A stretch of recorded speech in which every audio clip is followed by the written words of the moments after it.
Hello there and welcome to my studio.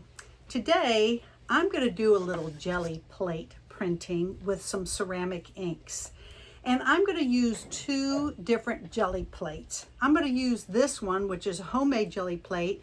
I did a video a while ago that told you how to make these, but sometimes they can be a little tricky and I don't want to steer you wrong. So I'm going to do a comparison print between the homemade jelly plate and the commercial jelly plate. I'm using Gelli Art jelly plates. I love them. They work great and they work excellent for printing on clay. And that's what we're going to do. We're going to print on bisque, and then we're going to do some transfer prints on some moist clay. So we know we have our jelly plates.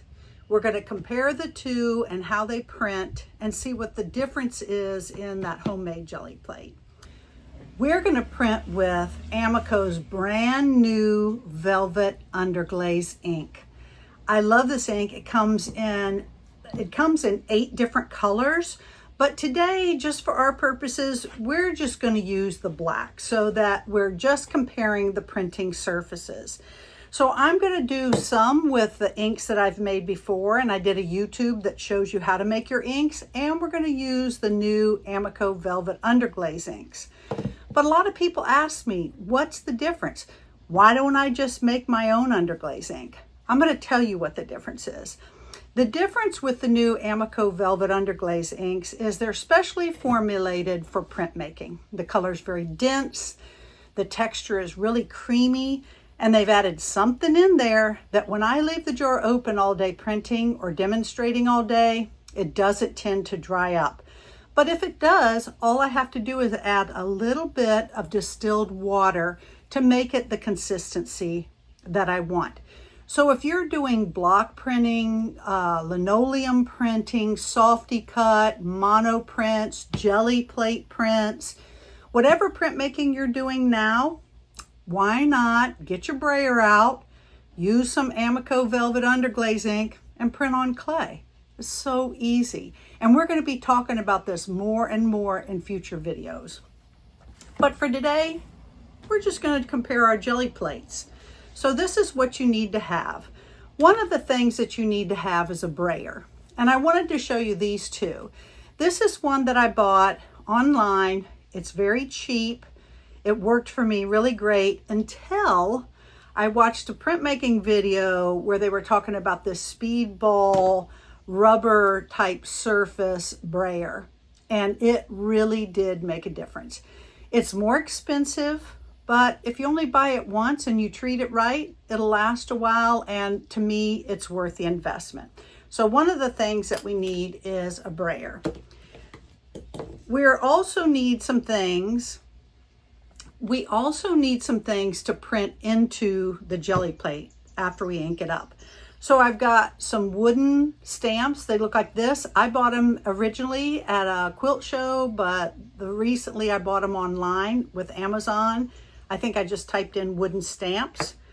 Any kind of paintbrush. I love the way these things print. They're beautiful. Simple things like rolls of tape or Legos, anything with a texture like this that you can print, that you can press in. And of all things, hand tools. They make terrific prints. So you want to gather your objects to print. And the other thing that you'll need is I use baby wipes to clean my plate. I stole this off some other YouTube videos. It does work great instead of getting your plate really, really wet and washing it and stuff like that. And last but not least, you're going to see in the video that I'm going to be doing some transfer prints. I use this common tissue paper from the Dollar Tree, and to me it prints great. I tried to overthink it and I got some archival type tissue paper thinking that's going to be so much better, and it wasn't. So you're going to see me use this. But what is the point of this video? The point of this video is to compare how these two different plates print, because this one you'll probably be more familiar with, but this one can be tricky at times. After we print, we're going to come back to the table and I'll share the results of what happened while I was printing at my work table. The first print I'm going to do is the Gelli print, the commercial Gelli print. I am going to use my ink, and sometimes when I use my ink, I sometimes have to put a drop of Dawn dish soap on there because sometimes underglazes don't want to stick to a non-porous surface, slick surface, and if you put 1 drop of blue dish soap in there, sometimes that'll help it attach. You don't want to overdo it, just 1 little drop.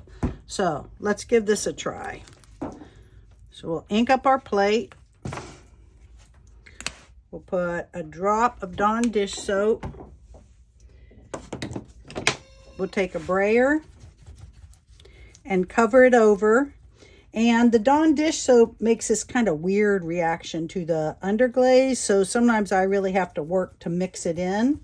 And sometimes you can, if you don't want to do that, you can probably mix it in with a palette knife. I don't usually do that, but you could. And what you're looking for is a nice, even overall texture. Kind of like this. You don't want too many of these long lines. If you start to see a long line, you need to just take a little bit of ink off your brayer by rolling it on some paper. Not only does the Dawn dish soap help it stick to the plate, it helps it stick to the things I'm going to press into the plate. So we'll take this brush, make sure you press firmly without letting it slide.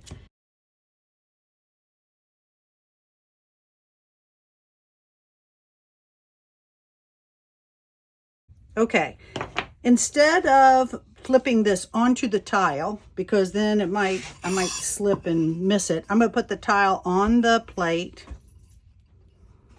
I'm going to press it, and I'm going to just move the whole sandwich to the edge of my table and flip it. And now you can see, ooh, man, I love those prints.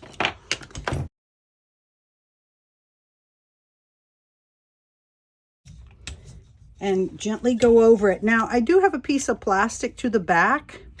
I tend to like that because I'm always thinking sometimes if I go over, roll it right on the printing plate, it might expand a little bit and do weird things to the print. I don't know that for sure, but that's what I'm thinking. You want to give it time. You want to make sure that you roll firmly because it's not like a regular traditional stamp. You can't just pop. It has to, you're working with a ceramic product and you want to give the inks enough time to sink into the bisque. And then, if you've done it right, woof, all of it's come off. You'll notice that's a little bit of, I think, from the dish soap. I probably didn't mix it in real well, so just FYI. Okay, we'll set that one to the side. And the way that I clean these off for the next print is I just take a baby wipe.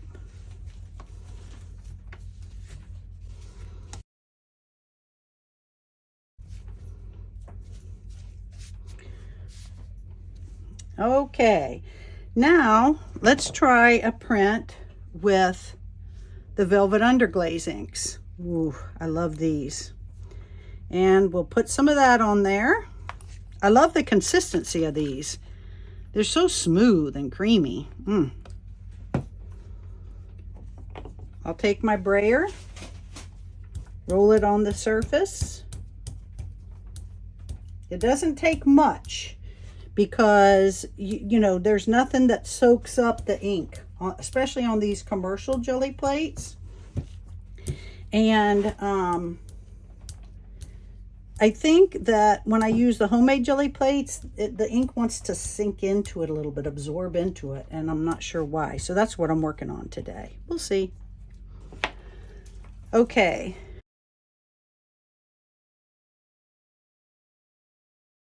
You'll notice I haven't added any dish soap. I like skipping a step. Hooray!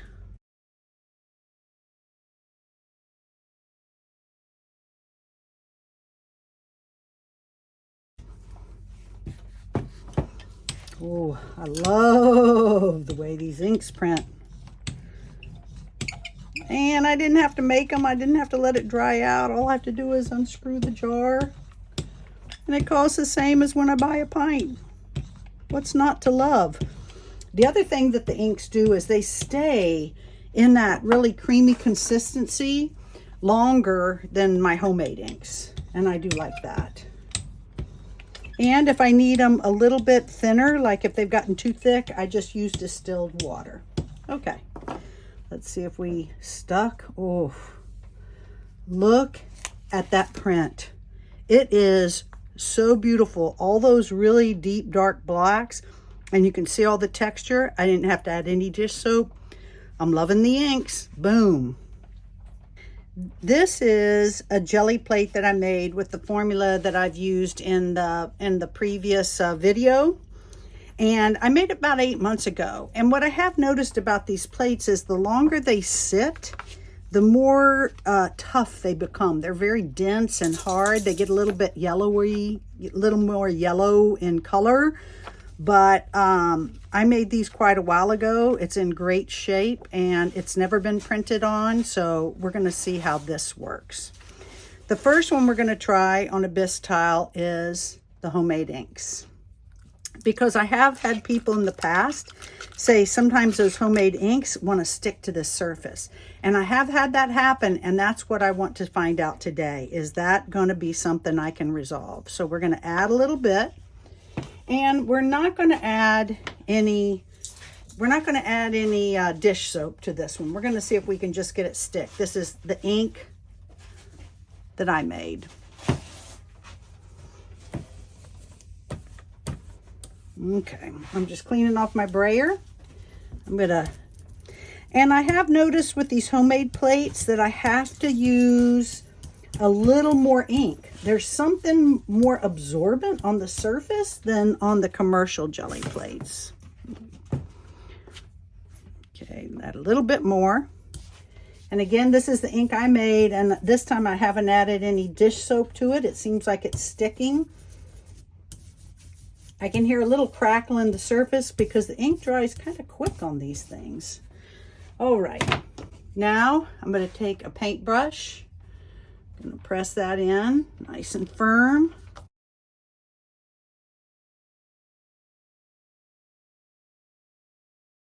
Flip it over.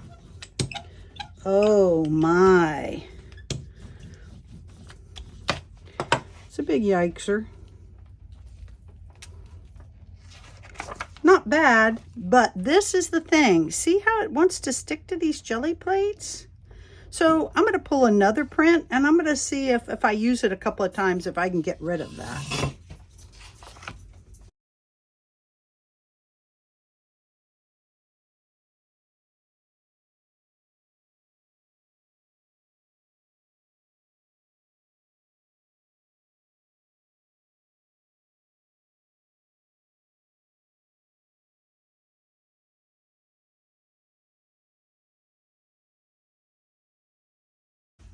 This is working a little better, maybe.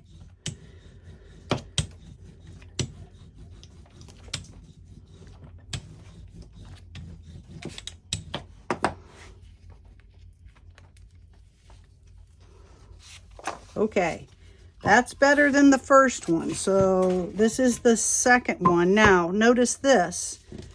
See how there's some left on the plate, but not as much. So what's the deal? We're going to try a third print and see if that'll work.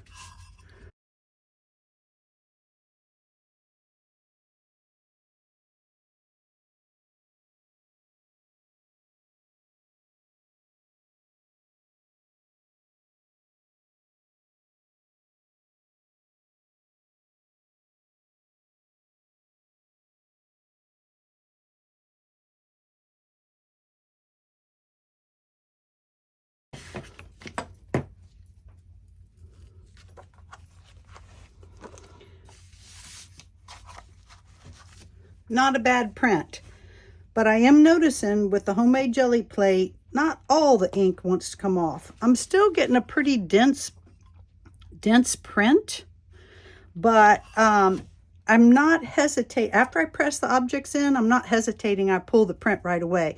So I think you probably can't leave it on that plate.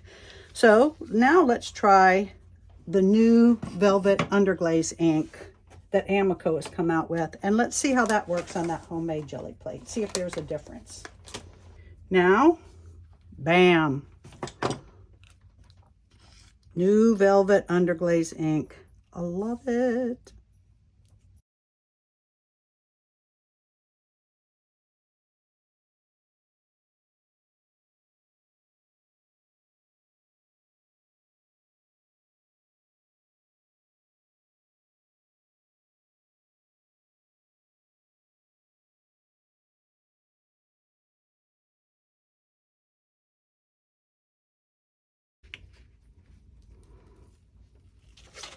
Wow. Wow. Look at that print, and look at how much more came off that jelly plate. So I don't know the something that they're adding in here versus my homemade inks, but there's something that's working just a little bit better. The commercial Velvet Underglaze inks working a little better than my inks.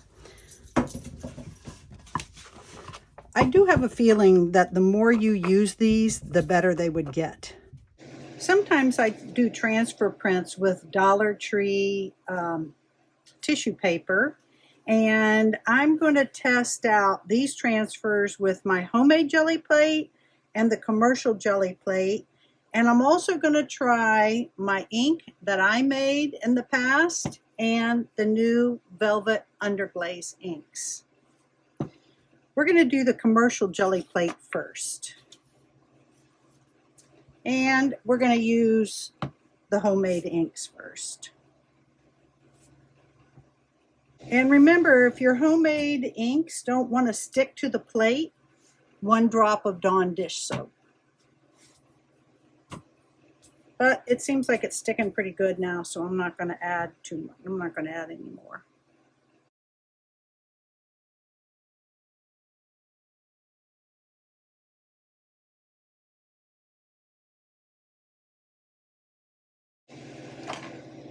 Now I'm going to take a piece of the tissue paper. I use the shiny side.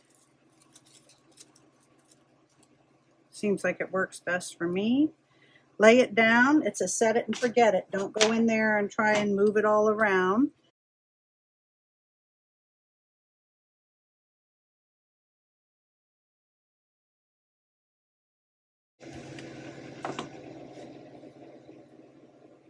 And pick it up. Man, look how great that prints on that tissue.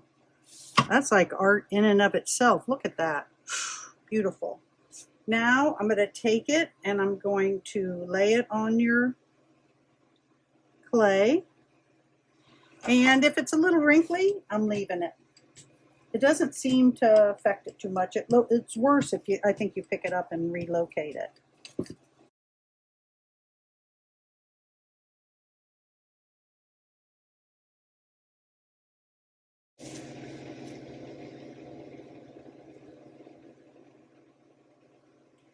That looks great. Now, this clay is pretty wet.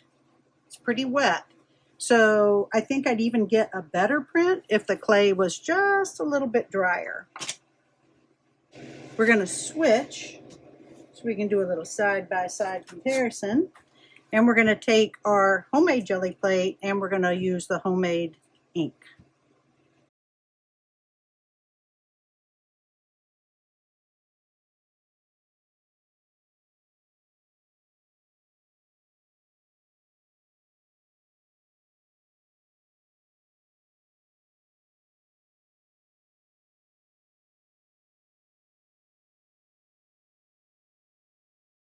Wow. No, the ink didn't come off, but holy cow, that's pretty dark print. Now I'm going to lay it over here so I can do a little side by side.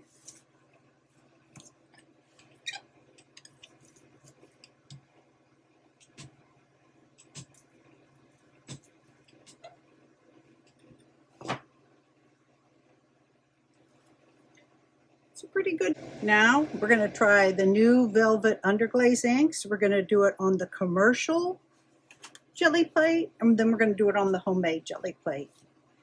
These were both made with the homemade ink on the jelly plate, and the homemade jelly plate.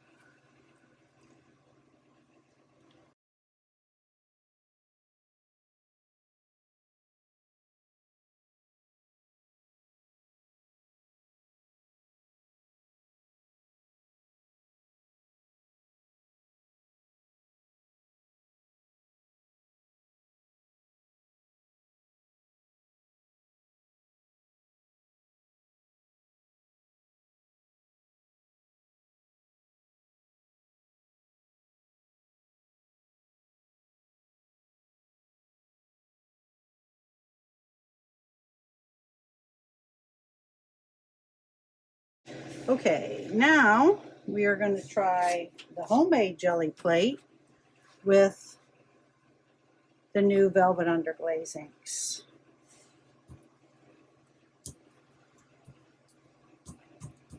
What I like about the new velvet underglaze inks on these homemade jelly plates is they almost seem to compensate for that absorbency.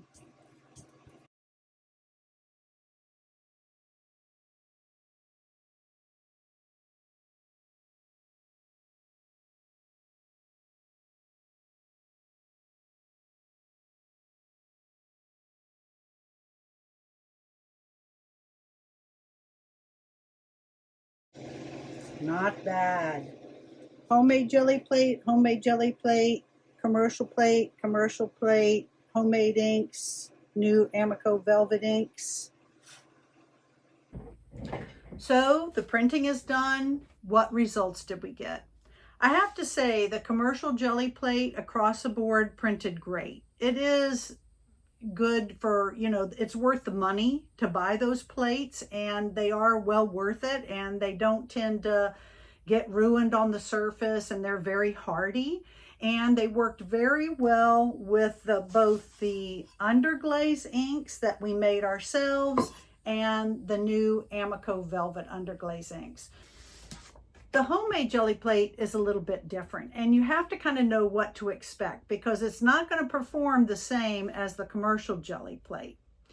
I think the older they get, the better they get. They tend to get more dense and hard, and the surfaces seem to print a little bit better. So that's one thing. I do print on the surface that made contact with the cookie sheet, not the one that was toward the air when it was drying originally. So you might keep that in mind. I found that the more I printed, the better it did. So if I inked it up and printed it and then cleaned it and did it again, I got consistently better and better print. So when I started out with one like this in just 4 prints and ended up with this, I think there was a pretty big improvement. It does have a slightly absorbent surface, unlike the commercial jelly plates. So you have to know that. And what happens is that when you ink it up, if you don't get a good print and you just go ahead and ink it up again, that prior layer of ink has kind of sealed the surface and it doesn't want to print well. So what you need to do is pull your print, wipe it off with a baby wipe, ink it back up, pull a print again, baby wipe it off. But it seems to me the more I printed, the better it got. Now, did it ever release all the ink like the commercial jelly plate? No. It always will have a little bit more of an absorbent surface.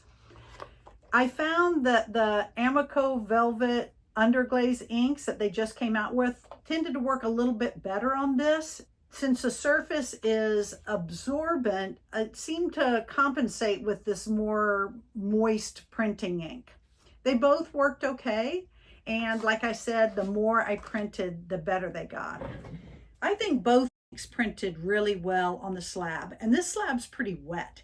If the slab was a little bit drier, I think they would have printed even better because the surface would have been slightly more absorbent. But these were just transfers done with tissue paper from Dollar Tree. So not a bad option for a pretty low-tech process. I hope this helps some of you guys to decide which kind of printing plates are best.